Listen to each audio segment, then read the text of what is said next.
Everybody, welcome back to our channel. ఈరోజు వీడియోలో మన డైలీ లైఫ్లో మనం ఎక్కువగా యూజ్ చేసే సెంటెన్సెస్ని ఇంగ్లీష్లో ఏ విధంగా చెప్పాలో ఈ వీడియోలో తెలుసుకుందాం.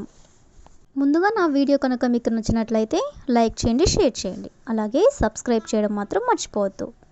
Okay, let's go to the topic. First one, తోచడం లేదు అంటే తెలియడం లేదు అంటే అర్థం కావడం లేదు అని మీనింగ్ అనమాట. దీని ఇంగ్లీష్లో ఐ కాంట్ థింక్ అంటే తోచడం లేదు. ఫర్ ఎగ్జాంపుల్, నాకు ఏ జాబ్ చేయాలో తోచడం లేదు, లేదా నాకు ఏం తినాలో తోచడం లేదు, లేదా నాకు ఎక్కడికి వెళ్ళాలో తోచడం లేదు, ఇలా అనమాట. సో ఈ వర్డ్కి సంబంధించిన కొన్ని ఎగ్జాంపుల్ సెంటెన్సెస్ని మనం ఇంగ్లీష్లో ఎలా చెప్పాలో ఒకసారి చూద్దాం. ఫస్ట్ వన్, అతనికి తర్వాత ఏం చేయాలో తోచడం లేదు. అతనికి తర్వాత ఏం చేయాలో తోచడం లేదు. దీని ఇంగ్లీష్లో he can't think of what to do next. అంటే అతనికి తర్వాత ఏం చేయాలో తోచడం లేదు. See the next one. నాకు నా బ్యాగ్ ఎక్కడ పెట్టానో తోచడం లేదు. దీని ఇంగ్లీష్లో I can't think of where I put my bag. అంటే నా బ్యాగ్ ఎక్కడ పెట్టానో నాకు తోచడం లేదు. See the next one. ఆమెకిప్పుడు పరిష్కారం తోచడం లేదు. దీని ఇంగ్లీష్లో she can't think of a solution right now.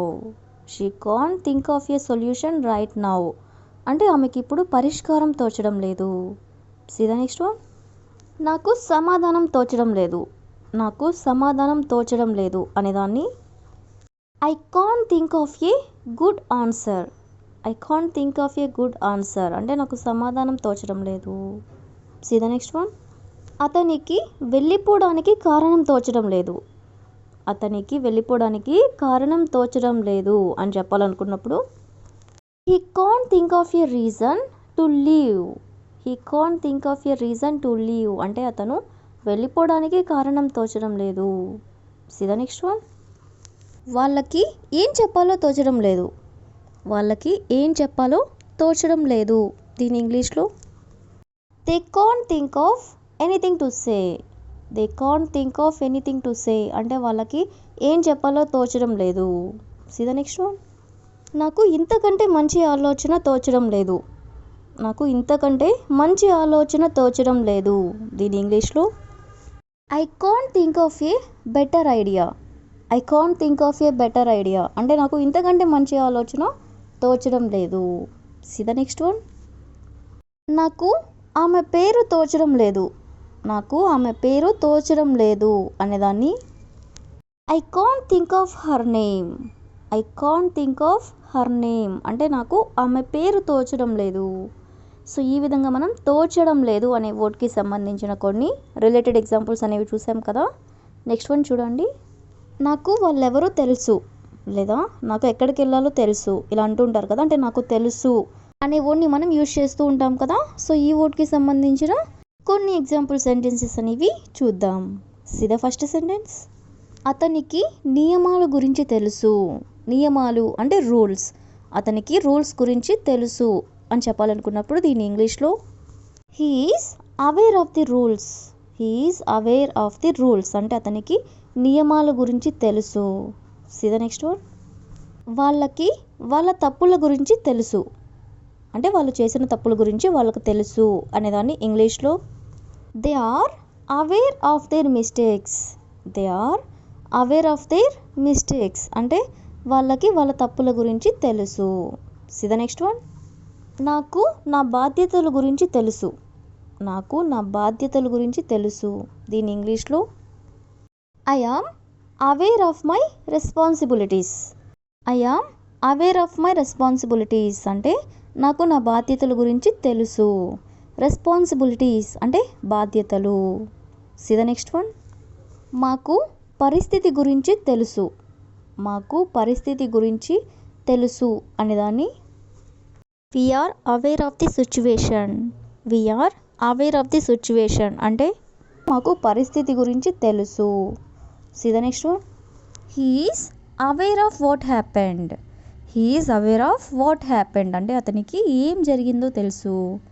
So ఈ విధంగా మనం తెలుసు అనే వర్డ్కి సంబంధించిన కొన్ని రిలేటెడ్ ఎగ్జాంపుల్స్ అనేవి చూసాం కదా. నెక్స్ట్ వన్ చూడండి. గత కొన్ని రోజులుగా నాకు ఆరోగ్యం బాగాలేదు. గత కొన్ని రోజులుగా నాకు ఆరోగ్యం బాగాలేదు అని చెప్పాలనుకున్నప్పుడు దీని ఇంగ్లీష్లో I haven't been feeling well for the past few days. I haven't been feeling well అంటే నాకు బాగాలేదు. ఎప్పటి నుంచి? గత కొన్ని రోజులుగా అనేదాన్ని for the past few days. See the next one. గత కొన్ని రోజులుగా వాళ్ళు మా ఇంట్లోనే ఉంటున్నారు. గత కొన్ని రోజులుగా వాళ్ళు మా ఇంట్లోనే ఉంటున్నారు అనేదాన్ని they have been staying at our house for the past few days. They have been staying at our house అంటే వాళ్ళు మా ఇంట్లోనే ఉంటున్నారు. ఎప్పటి నుండి? గత కొన్ని రోజులుగా అనేదాన్ని for the past few days. See the next one. గత కొన్ని రోజులుగా నేను ఆఫీస్కి వెళ్ళడం లేదు. గత కొన్ని రోజులుగా నేను ఆఫీస్కి వెళ్ళడం లేదు అనేదాన్ని I haven't been going to the office for the past few days. I haven't been going to the office అంటే నేను ఆఫీస్కి వెళ్ళడం లేదు. For the past few days అంటే గత కొన్ని రోజులుగా. See the next one. గత కొన్ని రోజులుగా నేను ఇంట్లోనే ఉంటున్నాను. గత కొన్ని రోజులుగా నేను ఇంట్లోనే ఉంటున్నాను అనేదాన్ని I have been staying at home for the past few days. I have been staying at home అంటే నేను ఇంట్లోనే ఉంటున్నాను. For the past few days అంటే గత కొన్ని రోజులుగా. See the next one. గత కొన్ని రోజులుగా అతను నాతో మాట్లాడడం లేదు. గత కొన్ని రోజులుగా అతను నాతో మాట్లాడడం లేదు అనేదాన్ని he hasn't been talking to me for the past few days. He hasn't been talking to me for the past few days అంటే గత కొన్ని రోజులుగా అతను నాతో మాట్లాడడం లేదు. See the last one. గత కొన్ని రోజులుగా వాళ్ళు ఆఫీస్కి రావడం లేదు. గత కొన్ని రోజులుగా వాళ్ళు ఆఫీస్కి రావడం లేదు అనేదాన్ని they haven't been coming to the office for the past few days. They haven't been coming to the office అంటే వాళ్ళు ఆఫీస్కి రావడం లేదు. ఎప్పటి నుండి? గత కొన్ని రోజులుగా అనేదాన్ని for the past few days. So ఈ విధంగా మనం గత కొన్ని రోజులుగా అనే వర్డ్ని తీసుకొని దానికి సంబంధించిన కొన్ని రిలేటెడ్ ఎగ్జాంపుల్ సెంటెన్సెస్ అనేవి చూసాం కదా. So that's all for today. I hope you all like this video. Thank you for watching. Don't forget to subscribe my channel.